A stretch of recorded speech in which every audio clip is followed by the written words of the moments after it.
পঢ়া শুনা একো নাজানো বুলি আমাক উচ্ছেদ কৰিলে। আমাৰ কোনো পঢ়ালিকা কোনো নাই, আমি কোনো একো বুজিয়ে নাপাওঁ বুলিয়ে উচ্ছেদ কৰিলে, আমাক ভালেই কৰিলে। যি কৰিলে চৰকাৰে ভালেই কৰিলে, আমি সকলো থিয় হৈ দিম, খেলা শেষ কৰক।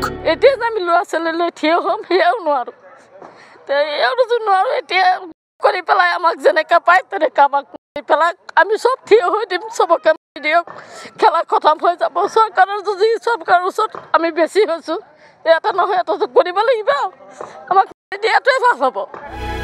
লখিমপুৰত পুনৰ চলিব উচ্ছেদ অভিযান। উচ্ছেদৰ জাননী লাভ কৰাৰ পাছতেই এগৰাকী বৃদ্ধাৰ কান্দোন।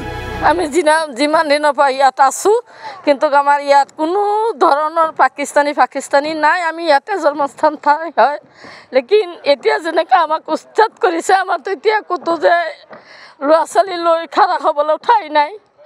কি কাৰণে উচ্ছেদ কৰিলে কেইষাৰ কথা আৰু আমি ক'ব পৰা নাই।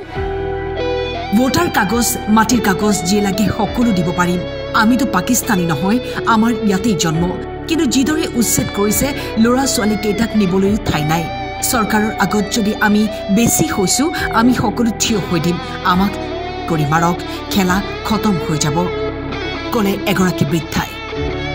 এটা কথা হ'ল কি, আমি যিমান দিনৰ পৰা ইয়াত আছোঁ, কিন্তু আমাৰ ইয়াত কোনো ধৰণৰ পাকিস্তানী নাই। আমি ইয়াতে জন্মস্থান ঠাই হয়, লেকিন এতিয়া যেনেকৈ আমাক উচ্ছেদ কৰিছে, আমাৰতো এতিয়া ক'তো যে ল'ৰা ছোৱালী লৈ খাৰা হ'বলৈ ঠাই নাই।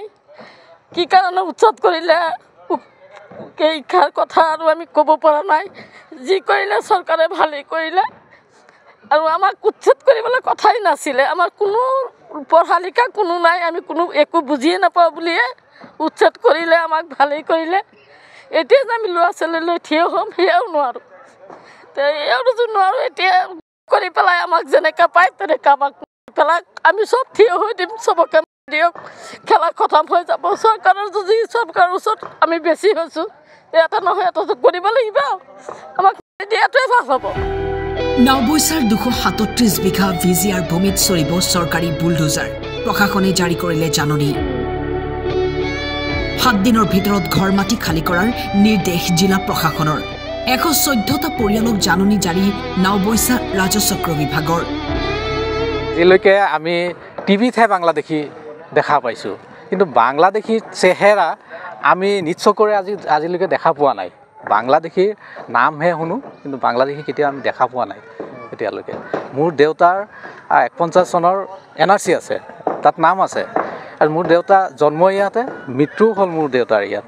কিন্তু আজিলৈকে আমি বাংলাদেশী বোলা মানুহ কি, এই জীৱনটো কেনেকুৱা দেখা নাই। কিন্তু আমি এইটো দেখা নাই, কিন্তু টিভিয়ে পত্ৰহে আমি দেখা পাওঁ বাংলাদেশী। আমাৰ ফুকনদলনি গাঁৱত য'ত উচ্ছেদ হৈ আছে, ইয়াত বাংলাদেশীৰ কোনো চিন চাপ নাই।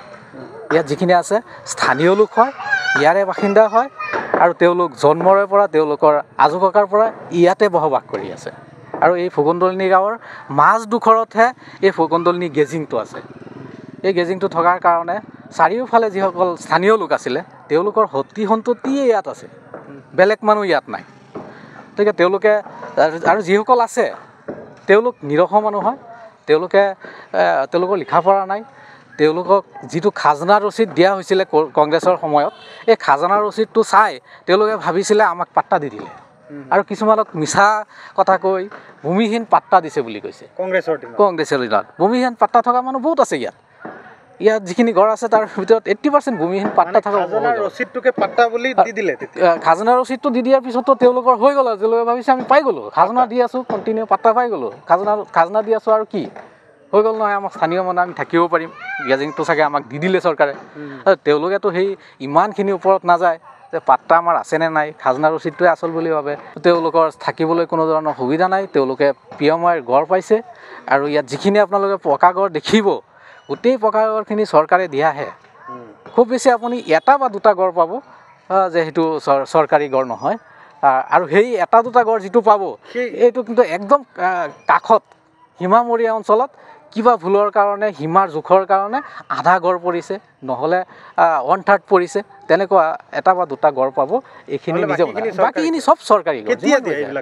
এইবিলাক ঘৰ এইবাৰ একদম যিমানখিনি মানুহ আছিলে চবেই পাই গ'ল, ইয়াত যিমান মানুহ আছিলে চবেই পাই গ'ল।